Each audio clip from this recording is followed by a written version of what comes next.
Nada Topčagić nije samo pevačica, ona je jedna od onih estradnih figura koje su decenijama na sceni. Od folk hitova Bio si mi drag. Iako se povukla od središta medijske pažnje, njena kuća na Crnogorskom primorju postala je glavna tema posljednjih godina. Ne zbog luksuza, nego zbog sudova, komšijskog zida i prijetnje rušenjem. Ova priča traje već nekoliko godina, ima u njoj milionske vrednosti i birokratije i svađe sa susjedima i kako to u Crnoj Gori biva, pitanje legalnosti svakog kvadrata. Previše od 2 decenije Nada Topčagić je kupila kuću na atraktivnoj lokaciji u opštini koja graniči se sa Budvom, prema opisima medija negdje između Bečića i Rafajlovića, mada tačna adresa nikada nije otkrivena. Kuća sa terasom, pogledom na more i dvorištem koje sve vrijeme bilo predmet spora. Prvih godina sve mirno. Nada je dolazila na odmor, uživala, pekla ribu, dovodila unuke. Ali problema sa legalizacijom u Crnoj Gori ima čak i onaj koji je kupio kuću od pravog vlasnika. Zašto? Zato što je ogroman broj objekata duž Jada, Budve, Bara, Ulcinja građen bez građevinske dozvole, naročito 90-ih i ranih 2000-ih. Negde 2018. 2019. počinju priče da je Nada Topčagić dobila rješenje o rušenju. Crnogorske inspekcije navodno su utvrdile da je kuća izgrađena bez svih papira, da je delom na tuđoj parceli. Nada je tada izašla u javnost i rekla: nema rušenja, ja sam u procesu legalizacije. Cijela Crna Gora je bespravna, neka oni prvo sruše one mega hotelske komplekse. I to nije bila puka izlika. Po podacima Agencije za planiranje i prostor iz 2021. samo na Budvanskoj rivijeri bilo je više od 2500 nelegalnih objekata. Neki su vladini ministri, neki obični ljudi, neki estradnici. Nada je uzela advokata, platila milimetarsku snimku kuće i krenula u postupak legalizacije po starom zakonu, koji je dozvoljavao upis objekata izgrađenih do 2011. Međutim, tu se pojavio novi problem, komšija. A sada dolazimo do dela koji je opisan u ovom portalu.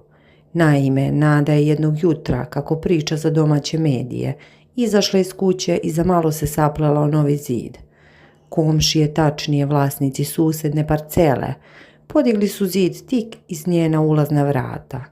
Bukvalno je ostavljen prozor jedva za jednu osobu. Njen sin Mikica je kasnije rekao: majka nije mogla da unese ni kesu sa pijace. Zid je doslovce na 30 cm od vrata. Iako Nada tvrdi da komšije nemaju pravo graditi na međi, ispostavilo se da su oni imali građevinsku dozvolu za potporni zid, dok Nada nije imala potpuno rešen status svoje parcele. Tada je usledio emotivni slom. U jednom intervjuu je rekla: razmišljala sam da prodam kuću, iako sam ja tu planirala da provedem starost. Ali ko će da kupi kuću sa zidom pred vratima? Pre 2 godine pojavio se kupac, neki ruski biznismen koji je hteo da cijelo zdanje pretvori u apartmane. Ponudio je 1,2 miliona evra, što je za tu lokaciju i stanje bez rešenih papira bila odlična cena. Međutim, kupac je otpao čim je advokat proverio katastar. Glavni razlog, nesaglasnost površina. Po jednoj parceli je kuća 120 kvadrata, po drugoj 210. Dodatno, zid je bio privremena mera, a to znači da u svakom trenutku može tužiti za uklanjanje. Nada je pokušala da snizi cenu na 800, ali bez uspeha. Danas se priča da kuća stoji prazna već 2. sezonu. Prema posljednjim vestima, Nada kaže: fokusirana sam na renoviranje i legalizaciju. Sin Mikica vodi radove.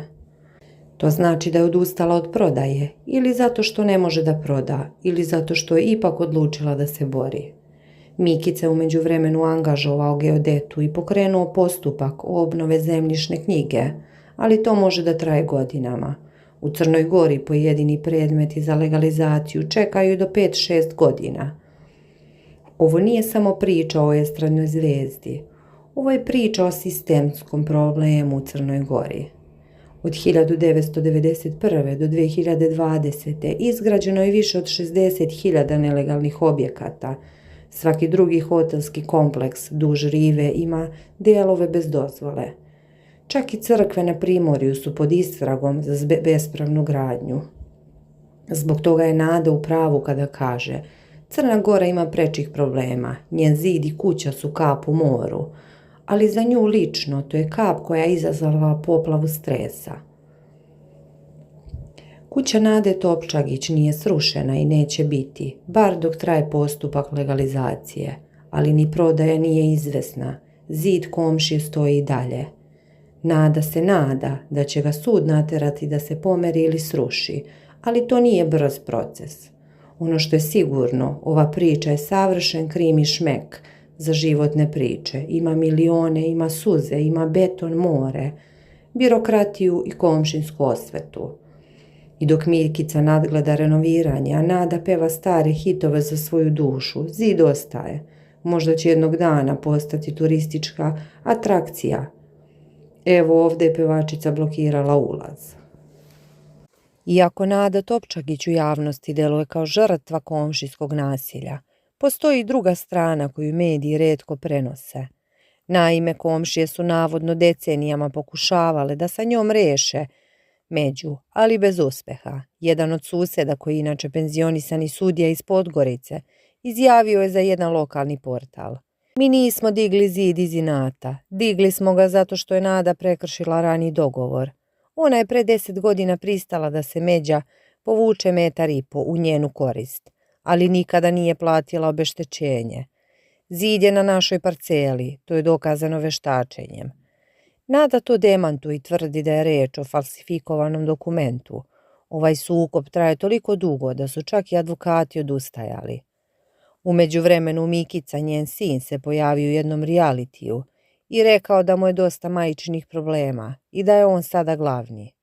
Međutim, pojedini mediji pišu da Mikica nema nikakvo formalno ovlašćenje i da je čak pokušao da zameni brave na kući dok Nada nije bila tu. Ona je tada poslala advokate iz Beograda, interventnu. Ova priča je dobila i estradni začin. Poznata voditeljka na svom Instagram storiju napisala: Nado, ne daj na sebe, komšije su najgori narod. A pevačica Lepa Brena je navodno pozvala Nadu da joj ponudi svoju advokaticu, ali je Nada odbila jer ne veruje nikome ko nije iz Crne Gore. Krajem marta 2026. godine na Opštinskoj komisiji za imovinsko-pravne odnose otkriveno je da je jedan deo kuće Nade Topčagić upisan u katastru kao šupa za alat. Iako je to u stvari spavaća soba sa pogledom na more, to znači da je ona tehnički pola kuće legalizovala, a pola nije. Zbog toga ne može da dobije upotrebnu dozvolu. I dok Nada čeka sudbinu svog zida i šupe spavaće sobe, ti možeš da se opustiš uz malo humora, kafe i trača. Zato te pozivam da se pretplatiš na moj kanal Tufnasta džezva. Tamo ćemo sipati sve ove estradne drame, komšijske ratove i crnogorske betonske apsurde. Biće i gostiju, možda i Mikica i njegovih ključeva. Klikni na pretplati se, uključi zvono i ponesi svoju džezvu. Tufnasta je ona koja sve podnosi, baš kao i Nada. Hvala što slušaš. Ja se čujem sa Primorja preko zida.